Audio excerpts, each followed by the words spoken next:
If you find yourself in a situation where you have to evacuate quickly, there are a couple of things that you can get ready for your dog in advance so that you can just grab them and go and get to safety as quickly as possible. If you're watching this video, you may find yourself in this situation right now, so I'm going to very quickly put that on the screen, screenshot it, get what you need, and please get to safety. If you have time to prepare, if you're watching this in advance, if you know these things are coming, this is going to help you to determine what you're going to need and to get it ready so that you can get out the door as quickly as possible should something come up. The first and the most important thing is going to be food and water for your dog. You need to make sure that you have your dog's food ready to go so that you can grab it and run. Now, when I am traveling, one of the best things that I have done is to pre-measure out my dog's food into individual Ziploc bags and then put them in a larger bag or container so that I have everything ready to go. If I find myself in an emergency situation, I don't want to be fiddling with trying to figure out how much food I'm supposed to feed my dog. So if you have the time to prepare,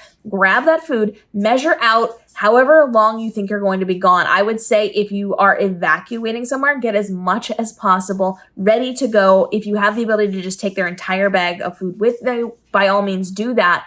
But try to have at least a week's worth of food ready to go and make sure that your dog is on some type of food that you can get access to that if you are going to be evacuating at another store. So I like to variety feed. I like to rotation feed my dog. They have that higher quality unkibble that they're typically on, but I also have them on a standard kibble as part of their meals so that should anything happen, if I need to leave, I can find that kibble at a store. My dogs can eat that if nothing else, and it will not cause any problems internally as they are eating that food because they're already on part of that. So you want to make sure you have food that is prepackaged and ready to go and measured out, and you want to make sure you have water for your dogs. In addition, bring collapsible bowls. You do not need to be wasting space with bigger bowls, so have a couple of collapsible bowls and tuck them into the bag with the food so that it is ready to go as you are rushing out the door. Additionally, you need to make sure you have a first aid kit with you. Now, I've done extended videos on this. I will link them down below, but highlight reels for this first aid kit include things like bandages, things that will help to stop bleeding or to clot bleeding. You want to make sure that you have things like their medications with them. You also want to make sure, and this is really important, that you have hydrogen peroxide and a baby syringe. Because if your dog swallows something that's toxic, you will fill that baby syringe with the hydrogen peroxide and squirt it into their mouths in the appropriate dosage. Google that for your dog's size.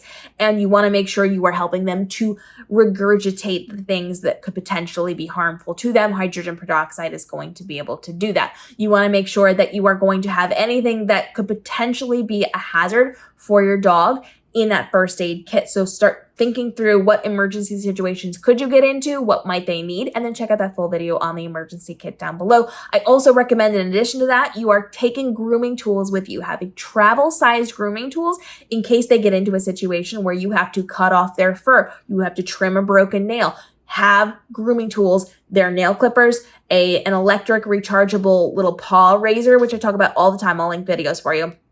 And you want to make sure that you have a pair of scissors that you can be cutting and trimming things out of, maybe even a pair of like little pliers or tweezers or something in case you have to remove a stinger, or if you run into an animal with like a porcupine or something. Have things that you might need.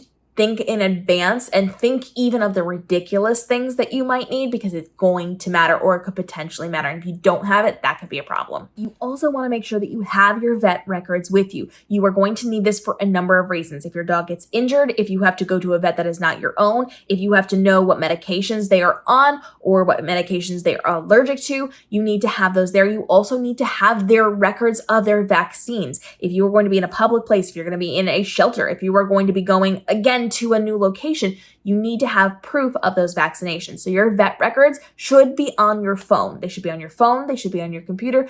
If you have the ability to print those out and just carry them with you in your emergency kit, please do that. Make sure that you have access to them, and anybody in your family, anybody you're going to be traveling with has access to those in case you get separated, in case somebody else needs to handle something, in case something happens to you. You want to make sure you have those vet records accessible by multiple people. So send them to the other people's phones so that they are there, they are on file, you have them when you are going to need them, and you've got any of the tags that you need to be carrying for those vaccinations as well. Get those on your dog's collars or carry them with you in your purse, whatever you need to do, make sure you have those with you. But additionally, I also recommend that you have some type of instructions for your dog. Let's say you are in an emergency situation and something happens to you where you cannot communicate or you're not there to communicate.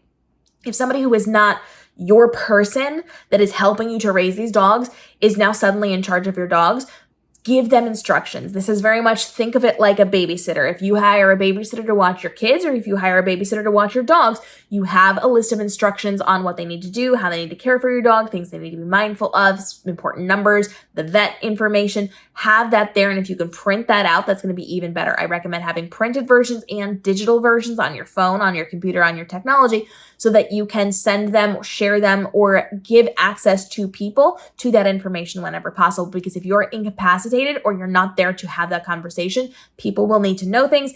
Make it easy. Make it as easy as possible, because if you are being taken away for medical care or something and you cannot communicate that, or you're trying to while they're trying to do things, that's going to be a problem. Have it written out, have it ready to go, have it there so that you can just airdrop it to somebody or you can just hand them a piece of paper. You also need to make sure you have extra collars, leashes, and harnesses, because if you are moving and moving quickly, anything could happen. If a leash breaks, or if a collar snaps, or if something happens to your harness and it's not working properly, you need to have those backups. I also very strongly encourage having extra leashes in case something goes on around you that is not specific to you, but you are going to need a leash for. If somebody else's dog gets away, if their leash snaps, you can give those leashes to them. And this doesn't have to be fancy. This can be dollar store leashes. I carry them around in the back of my car. I have one in my purse just in case I ever find a dog that has run away or is out in traffic that I need to help. I make sure I have those backups there for myself and for the others around me to keep it a safe environment. So the more you can have those ready to go, and again, keep them in your car, keep them in your go bag, keep them in a purse, keep them where you can access them. And then if anything should happen, you are still okay, you are still covered, and you still have those backups. So have the backups, because at any given time you could forget your leash, lose your leash, have it break, whatever it happens to be prepared for that situation, because you're not going to be able to get your hands on something. And at that point, what are you going to do? How are you going to control and communicate with your dog if you do not have those extras? Have the extras. Additionally, I recommend that you have dog seatbelts with you. You are going to want to attach those to their harnesses, not the collars, because they can get really hurt if you attach it to their collars.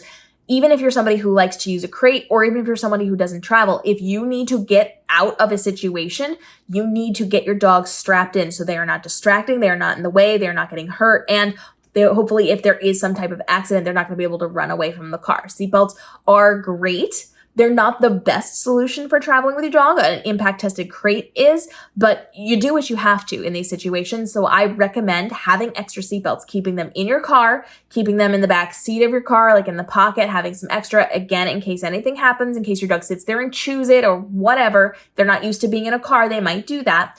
And then carrying them in your emergency pack as well, in case you cannot use your car, in case you don't have access to your vehicle, have them in your emergency kit as well. I cannot speak highly enough about restraining your dogs in the cars, however possible, to get through your emergency situation. We also need your dog to be able to obey you quickly in any situation, no matter the level of training. So even if your dog is highly trained and very good at listening to commands, I want you to make sure that you have a bag of small treats, like training treats. These are not big things, not a lot of calories. This is not going to be a distraction.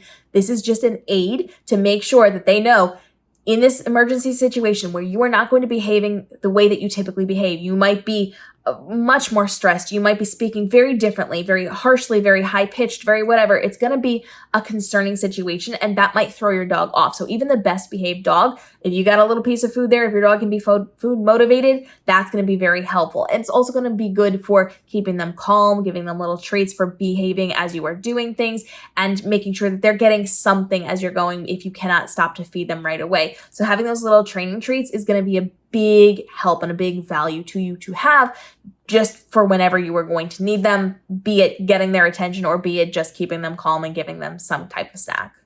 Additionally, we want to be thinking forward. When you get to the location you're going to, what is your dog going to need? You are at some point going to have to get your dog to go to sleep. And that's probably not going to be inside of your cozy vehicle. You're probably going to be at a hotel or a shelter or someone else's house, and you're not going to have the ability in a lot of cases to bring their dog bed with you. So bring blankets, bring towels, bring something for them to lay on so that it's cozy. We don't want them laying on the hardwood floor all night, every night, especially if they've been through a traumatic situation. So have some towels, have some blankets, something that you can put out for them to lay on. This is also really good in case they are overly worked up and they end up getting sick or something happens. It's just very easy for you to then take care of and clean up, and you don't have to worry about somebody's carpets and all of those things. So have something for your dog to sleep on that is cuddly and warm and is going to be easy to wash, and that is going to be easy to contain. A blanket or a towel can easily be wrapped up or folded up and stuffed in your car in different cracks and crevices so that it's not taking up space, but it is kind of padding the things around it. I cannot speak highly enough of having something for your dog to lay on and having a couple of versions of that so you can swap them out as needed. Also really good if you are going to be covering up your dog, if it's going to be cold out, if you are in the middle of an evacuation for like a snowstorm or a blizzard and it's cold, having a blanket to put over your dog could definitely be helpful, especially if you are in somewhere that is not fully warmed in the location that you're going to be staying. And additionally, you want to make sure that you have some semblance of a way to create a container for them. You want to make sure that you have a crate or a pop-up tent or anything that's possible to contain your dog. I understand that some dogs will not be contained by a crate or by a pop-up tent. I get that not all dogs are going to be well suited for that, but if you can do something to contain your dog, that is going to keep them safer as you are traveling. Be it a dog carrier for a small dog or a puppy, a crate for a smaller dog. If you have the ability to bring your larger crates for your larger dogs, please try to do that if you can. We do not want your dog to be able to escape. If you're in a shelter, if you're in a hotel, if you're in somebody else's house, you don't want them to be roaming free or to get scared of a storm that is approaching or whatever it happens to be and be able to run, especially in a place that they're not familiar with and you're not familiar with. You want to make sure you have them as contained as possible. And dogs are cave creatures. They like to be in smaller spaces. That makes them feel secure. So if you have the ability to bring something, that's going to work really well for you. My dogs right now would not do well with a pop-up tent, but my previous dogs, my gosh, she got anxiety in the middle of her life. And for 2 or 3 years in the middle of her life, she had to sleep in a pop-up tent. So she loved that. And that worked really well when we were traveling. It kept her contained, it kept her feeling safe, and it made sure that I knew where she was if I needed to put her away for some type of emergency situation. So if you can do something for your dog, think ahead, have that planned out, and do your best. If you have a dog that is bigger, maybe try them with a pop-up tent, if at all possible, because those things just collapse right down. They're just very easily folded, and train them early before something like this happens so that they will be able to function with it later on. The best advice that I can give you is train for emergency situations now so that when they come up later, you do not have to stress or struggle. Have everything ready. Get yourself a backpack or a tote bag or something and have your emergency kit with all the things you're going to need, the extra collars and the leashes and the harnesses and the things that are not going to expire, and then have dog food ready to go that you can just grab and add to it if you need to so that you can very easily run out the door when needed, and have, again, water bottles for your dogs and the pop-up bowls and all those things ready to go in those emergency situations. If you find yourself in an emergency evacuation situation, I am here for you to help you however possible. Please go ahead and let me know what I can do. I am hoping that you are taking care of your dog and taking care of your family and all those things. And I wish you all of the best. If you got questions or if you have suggestions on things people should add, please, please, please get into the comments. We want to help each other grow. We want to help each other to be in a safe space or a safer space and to prepare in advance. So if you have more that you can add to this, by all means, go ahead and add it now. Stay safe out there. And if you are watching this in preparation for these events, get prepared now so that you don't have to struggle with emergency situations later. Follow along for daily videos here on the channel, helping you level up for your pup to keep him safe, happy, and healthy throughout the course of life with the least amount of stress and overwhelm on you. We'll see you in tomorrow's episode.